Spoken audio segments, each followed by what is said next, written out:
Dating with a chronic illness can feel overwhelming, but you deserve love. And in this video, I will talk about the struggles, I will talk about real feelings, and give tips on how to embrace dating with confidence. Let's break down the barriers together. But before we get into that, check out this interesting list I found about the top 10 worst cities to date in. Ooh-wee. So according to this poll I just read, the top 10 worst cities in the US for dating: number 1, New York; 2, Los Angeles; 3, Philadelphia; 4, Chicago; 5, San Antonio; 6, Fort Worth; 7, San Diego; 8, Houston; 9, Phoenix; and 10, San Jose. Hey everyone, welcome back to the channel. Today we're diving into an important and often overlooked topic: the challenges of dating when you have an invisible disease. Dating is tricky enough for anyone, but when you're dealing with an invisible disability, it brings a whole new set of challenges. Whether you're going on in-person dates or trying your luck online, things can get complicated real fast. So today we're going to break it down the best way I can. If you're someone with an invisible disability or dating someone who has one, this one's for you. Ready to dive into the first challenge? All right, let's talk about one of the biggest challenges: when and how to disclose your disability. This is tough when you're dating, especially if you've met someone online. It's not like they can see what you're dealing with, and you may look just fine in photos. That can create anxiety. You might wonder, do I tell them on the first date, after a few dates, or even sooner in online chat? You don't want to scare someone away, but you also don't want to hide such a big part of your life for too long. In-person dating has its own set of challenges too. You're there face to face, and even though you look fine on the outside, you might be battling chronic pain or fatigue on the inside. The insecurities are there blaring at you. Then here comes the intrusive thoughts of the insecurities that we all have. Do you still look thinner? These damn meds made me put on weight. My hair is so thin now. Why did we have to meet so late? Now I'm tired. Deciding when to share that can feel like walking on a tightrope. Too soon and you're afraid of rejection, but too late and it might feel like you're hiding something. And then there's the stigma. Oh, the stigma. People with invisible disabilities often face a lot of judgment because, well, their condition isn't visible. You may get hit with comments like, but you don't look sick, or are you sure it's not just stress? These reactions can make dating feel even more daunting. Whether it's in person or online, the judgment can be really discouraging. Online dating especially can feel tough. You might decide to disclose your disability in your profile or wait until you start chatting, but you could face rejection simply because people don't want to deal with what they don't understand. Another big one is feeling like a burden. No one wants to feel like they're holding someone else back. People with invisible disabilities often worry that their symptoms will get in the way. Maybe they'll have to cancel plans because of a flare-up, or they'll need more rest after an outing. This can be tough, both for them and their partner. In online dating, the fear of being seen as high maintenance can also make it hard to fully open up about your needs. Sometimes people just hold back because they're worried they'll be judged or ghosted if they disclose too much. Then there's the issue of energy. Dating takes both physical and emotional energy, no matter who you are. And for people with invisible disabilities, these reserves can be pretty limited. In-person dates can be exhausting.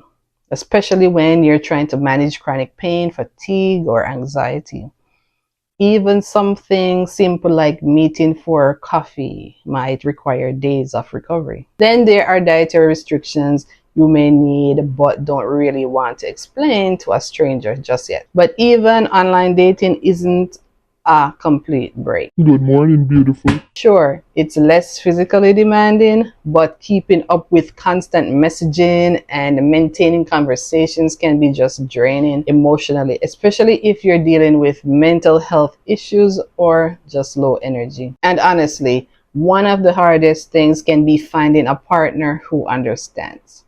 Not everyone is familiar with invisible disabilities, and a lot of people just don't get how much they can affect daily life. This lack of understanding can make dating feel like an uphill battle. In person, a lack of awareness might lead to someone making insensitive comments or expecting too much. Maybe they don't get why their partner has to cancel plans or why certain activities are off limits. That misunderstanding can lead to emotional distance. With online, the problem can be even worse. It's hard to get people to stick around long enough to even explain what living with an invisible disability is like. Conversations can stay surface level and people move on if they think it's going to be too complicated. And then there's the unpredictability. For many people with invisible disabilities, symptoms can change day to day. One day you're feeling fine and the next you're hit with a flare that makes it impossible to leave the house. It's hard to explain that to a date, especially if you're just getting to know each other. You might feel embarrassed or anxious that it's going to ruin things before they even get started. Finally, there's a challenge of vulnerability. Let's face it, dating requires putting yourself out there. But for someone with an invisible disability, it's about balancing how much you share with protecting your emotional well-being.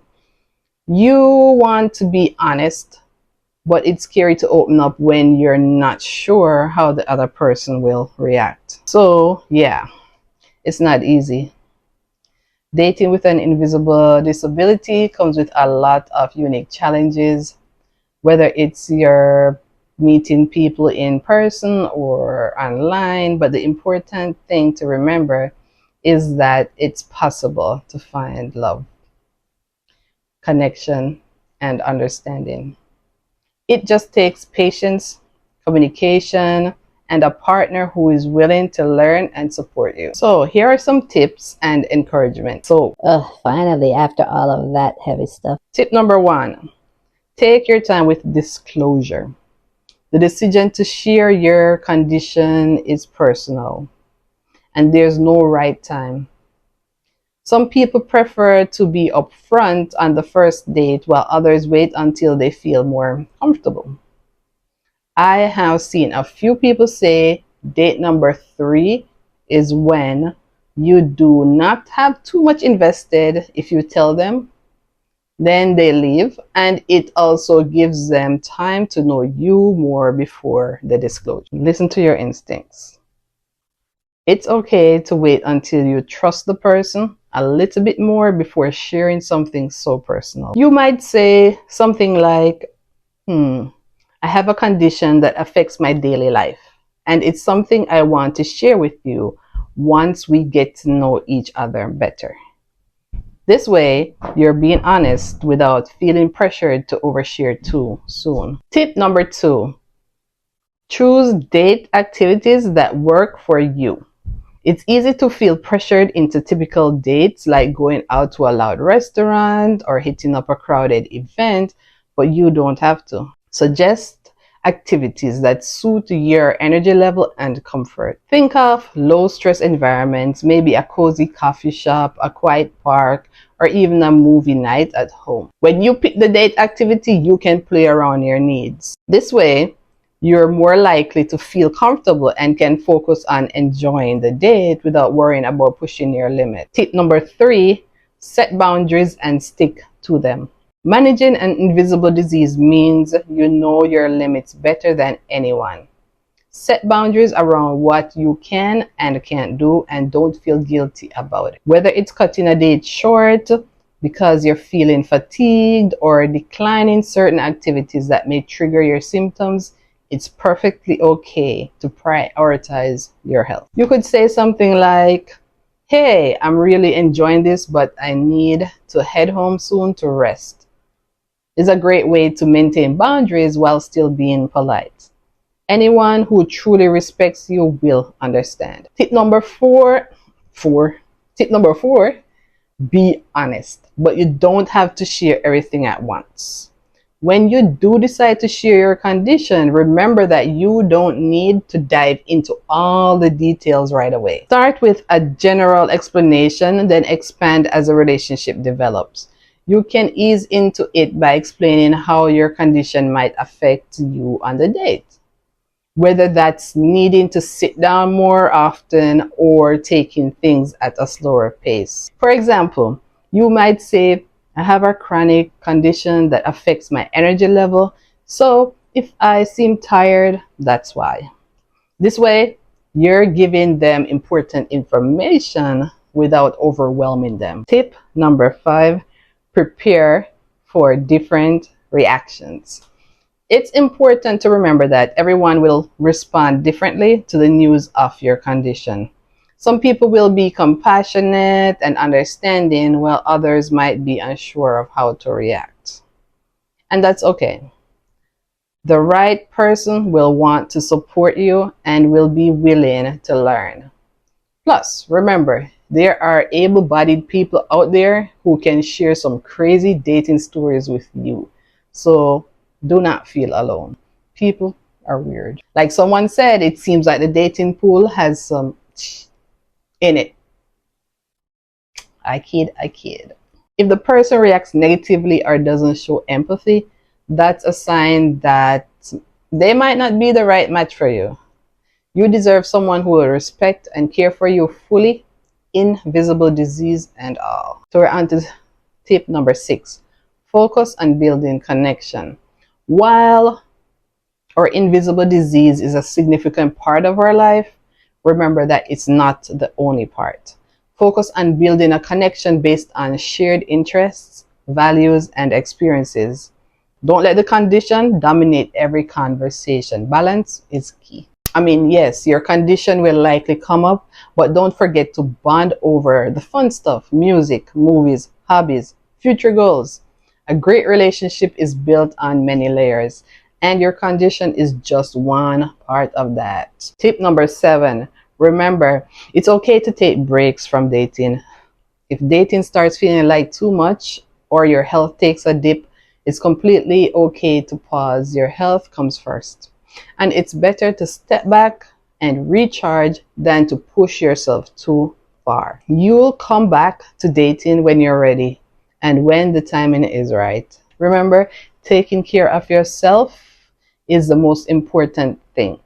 The right person will be there when the time is right, and you don't have to rush the process. If you or someone you know is navigating the dating world with an invisible disability, just know you're not alone. It can be tough, but there are people out there who will see and appreciate you for who you truly are, disability and all. If you found this video helpful, please like, share, and tell me your dating stories or dating challenges in the comments below. And I would really love if you subscribe to the channel. And as always, keep soaring above chronic illness. And I would really love if you subscribe. Other video coming up. I know it has some helpful tips about something relating to chronic illness that I know you really need to hear. And always keep soaring above the harsh winds